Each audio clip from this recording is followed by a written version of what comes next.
नमस्कार दोस्तों, take easy classes में आपका स्वागत है। आज हम बात कर रहे हैं राजस्थान में जो ग्राम सेवक या ग्राम विकास अधिकारी की जो वैकेंसी आई हुई है इसके सिलेबस के बारे में। तो सबसे पहले तो मैं आपको एक छोटी सी चीज़ बता देना चाहता हूँ कि जो यह सिलेबस आया है ये पटवारी के अकॉर्डिंग है। जो पटवारी का सिलेबस, जिसने पटवारी की तैयारी कर रखी थी, उसके लिए ये अच्छा अवसर है। तो जो वैकेंसी आई थी अभी वो लगभग वैकेंसी आई हुई है, यानी 3,896 पद आए हुए। कितने आए हुए? 3,896 पद आए हुए। तो एक भी बात तो आपके समझ में आ जानी चाहिए कि राजस्थान ग्राम विकास अधिकारी की जो वैकेंसी है इसमें दो एग्जाम होने वाले हैं, एक प्री हो रहा है और एक मेन हो रहा है।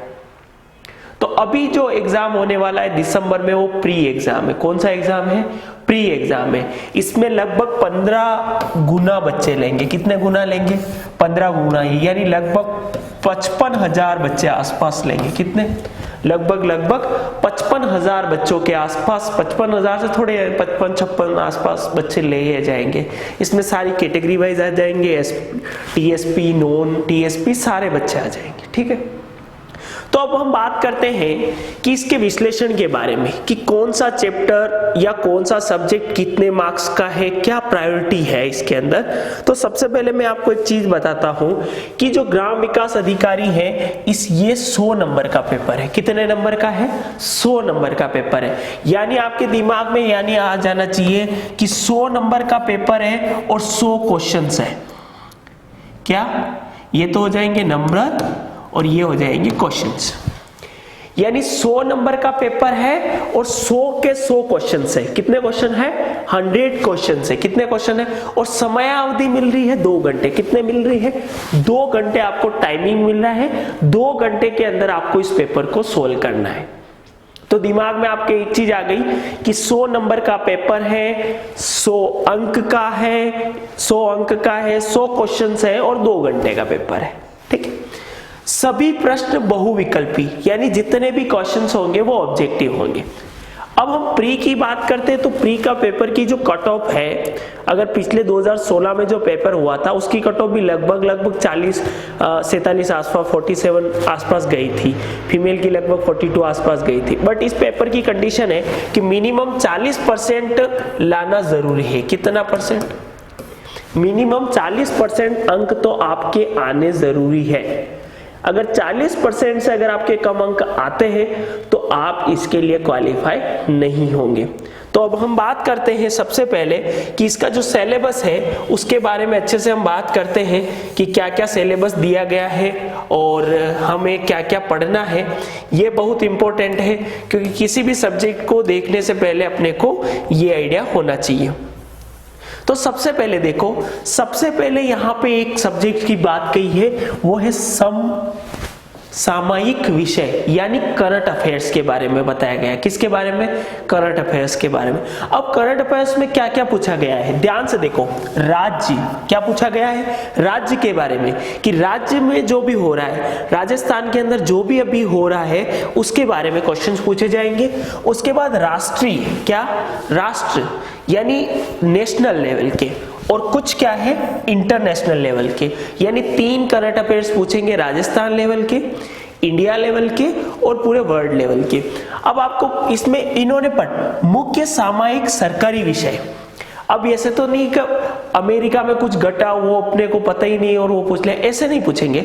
बट कुछ ऐसे हैं जो गवर्नमेंट के अकॉर्डिंग है, जैसे कोई सम्मेलन हो रहा है, कोई विश्व कुछ भी ऐसे जो सारे देश मिलके कुछ कर रहे हैं, तो वो सारे करंट अफेयर्स पूछे जाए कि किसी का प्रधानमंत्री बना है, किसी का राष्ट्रपति बना है, वो सारे पूछ सकते हैं।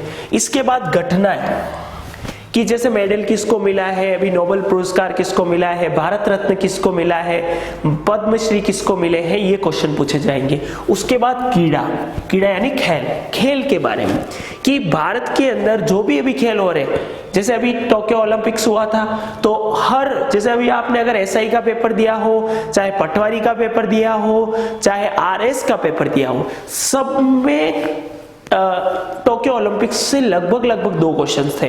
तो अगर आपने टोक्यो ओलंपिक्स को ढंग से पढ़ लिया, केवल एक ही अगर देखा जाए तो लगभग 20 पेज या 15 पेज का मैटर है टोटली। अगर सारे खिलाड़ी के नाम है, किसने क्या मेडल जीता है, तो आप इजीली उस चीज को कर पाते हो।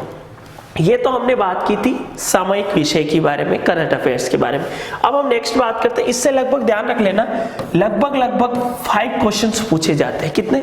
लगभग 5 क्वेश्चंस आपके एग्जाम में पूछे जाएंगे। 5 क्वेश्चन तो आपको अच्छे से कवर करने। इसके बाद अगर हम नेक्स्ट बात करते हैं भूगोल और प्राकृतिक संसाधन, किसकी बात हो रही है यहाँ पे? भूगोल और प्राकृतिक संसाधन। अब भूगोल की बात हुई, अब भूगोल में पहला पॉइंट क्या है? विश्व के बारे में। किसके बारे में पूछा गया है? विश्व के बारे में पूछा गया है। अब आपको विश्व में विस्तृत भौतिक विशिष्टताएं, महत्वपूर्ण स्थान, पर्वत और महासागर, क्या पूछा गया है? महत्वपूर्ण स्थान, पर्वत और महासागर। अब आपको पता है कि 7 तो महाद्वीप है और 5 महासागर है। कितने? 7 तो महाद्वीप है और 5 महासागर। तो इसमें कौन कौन से पर्वत हैं, कौन कौन से स्थान है महत्वपूर्ण, वो पूछेंगे। कौन कौन सी झीलें हैं, कहां पे कौन सा उद्योग सबसे महत्वपूर्ण है, जैसे कि अभ्रक सबसे ज्यादा कहाँ होता है। जैसे अगर कोई ऐसा चीज पूछ लिया कि जैसे सबसे ज्यादा संगमरमर कहाँ होता है, तो ऐसे क्वेश्चन जो पूछेंगे वो सारे किस में पूछेंगे? विश्व के अंदर। तो इसके क्वेश्चंस भी आते हैं, वो लगभग 4 से 5 क्वेश्चन पूछे जाते हैं। कितने? 4 to 5 क्वेश्चंस पूछे जाते हैं। तो अपने दिमाग में एक और चल गया कि अगर विश्व से पूछेंगे तो 4 से 5 क्वेश्चन ही पूछेंगे, 4 से 5 से ज्यादा नहीं पूछेंगे क्वेश्चंस। ठीक। भारत की पारिस्थितिकी और वन्य जीवन, यानी भारत का पूरा भूगोल नहीं है, ध्यान रख लेना। क्या? भारत का पूरा भूगोल नहीं है, भारत के अंदर कुछ पर्टिकुलर चीजें पूछी गई है, तो वो आपको पता होनी चाहिए कि भारत के अंदर। उसके बाद राजस्थान का प्राकृतिक भूगोल, राजस्थान की जलवायु, मृदा क्षेत्र, उसके बाद बेरोजगारी, दरिद्रता, सूखा, अकाल और मरुस्थलीकरण की समस्याएं। अब आपको एक चीज और पता पड़ गई, राजस्थान का तो पूरा भूगोल आपको पढ़ना है। क्या? राजस्थान का पूरा भूगोल आपको पढ़ना है। राजस्थान के भूगोल से आपको एक भी टॉपिक नहीं छोड़ना है। और जो टॉपिक इसमें पर्टिकुलर लिखे हुए हैं, जैसे भूमि और जल, पशु संसाधन, वन्य जीव, तो ये टॉपिक तो आपको इतने अच्छे तैयार करने हैं कि इसमें से तो क्वेश्चन पूछे ही जाएंगे। क्योंकि ये लगभग जो पूछे जाते हैं, ये लगभग 10 क्वेश्चन आसपास पूछे जाएंगे राजस्थान से। क्योंकि राजस्थान टोटल क्वेश्चन पूछे जाएंगे 40 नंबर के, तो 40 में से 10 क्वेश्चन तो भूगोल के ही है। तो आपके दिमाग में एक चीज तो बैठा लो, भूगोल तो ऐसी करनी है कि उसका एक भी क्वेश्चन गलत नहीं होना चाहिए। उसके बाद हम आगे बढ़ते हैं, भारत और राजस्थान का विशेष संदर्भ में कृषि और आर्थिक इकोनॉमिक्स की बात हो रही। किसकी बात हो रही है? हम इकोनॉमिक्स की बात करें। अब इकोनॉमिक्स के अंदर क्या है? राजस्थान के खाद्य और वाणिज्य, फसल, कृषि आधारित उद्योग, मुख्य सिंचाई, नदी घाटी परियोजनाएं, मरुस्थल, बंजर जमीन, वृहत उद्योग, जनजाति और उनकी अर्थव्यवस्था है। यानी राजस्थान की इकोनॉमिक्स आपको कंप्लीट करनी है। आप क्रोनोलॉजी से कंप्लीट कर सकते हो या बेसिक नोट से कंप्लीट कर सकते हो। और अगर आपको ऐसा कुछ भी वीडियो चाहिए कि क्रोनोलॉजी संबंधी या लाइक अर्थव्यवस्था संबंधी, तो आप नीचे मुझे कमेंट में करके बताओगे कमेंट में, तो मैं जरूर आपको वो वीडियो लाके दूंगा और उस वीडियो को हम बनाएंगे। उसके बाद बात करते हैं इतिहास और संस्कृति की। किसकी? लगभग इसके 10 क्वेश्चंस पूछते हैं। इको के भी लगभग 10 क्वेश्चंस पूछे जाते हैं, ये ध्यान रखना। अब हम करते हैं इतिहास और संस्कृति की बात। किसकी बात कर रहे हैं? इतिहास और संस्कृति। अब देखो, इसमें भारत का इतिहास भी पूछा गया है और राजस्थान का इतिहास भी, बट भारत का इतिहास बहुत कम क्वेश्चन पूछे जाते हैं, लगभग 2 क्वेश्चन ही पूछे जाते हैं। 2 क्वेश्चन से ज्यादा क्वेश्चन नहीं पूछे जाते हैं। 2 से 3 पूछेंगे। तो आपको अपर से भारत का इतिहास याद करना है, यानी ऐसा नहीं कि आप इंडिया जी के दिन रात पढ़ रहे हो। एक क्वेश्चन बहुत इजी आता है, एक थोड़ा हार्ड आता है, तो अपने को टाइम। हाँ, राजस्थान की इतिहास की बात हो रही, तो राजस्थान का इतिहास तो आपको पूरा का पूरा याद करना है, क्योंकि राजस्थान के इतिहास में जनजाति, उनकी अर्थव्यवस्था, बोलियां, साहित्य, संगीत, नृत्य, रंगशालाएं, धार्मिक आस्था, संप्रदाय, संत, कवि, योद्धा, संत, लोक देवता, लोक देवियां, हस्तशिल्प, मेले, त्योहार, रूढ़ियां, वस्त्र, आभूषण, उनके लोक, जनजाति, पहलुओं पर विशिष्ट संदर्भ में संहिता। यानी राजस्थान का इतिहास पूरा का पूरा आ रहा है। क्या? राजस्थान का इतिहास पूरा का पूरा आ रहा है। तो ध्यान रख लो, बिठा लो दिमाग में कि राजस्थान का इतिहास हमें कंप्लीट करना है, क्योंकि ये टोटल क्वेश्चन जो पूछे जाएंगे वो 15 से 18 क्वेश्चन पूछे जाएंगे। कितने? 15 से 18 क्वेश्चन हमें पूछे जाएंगे।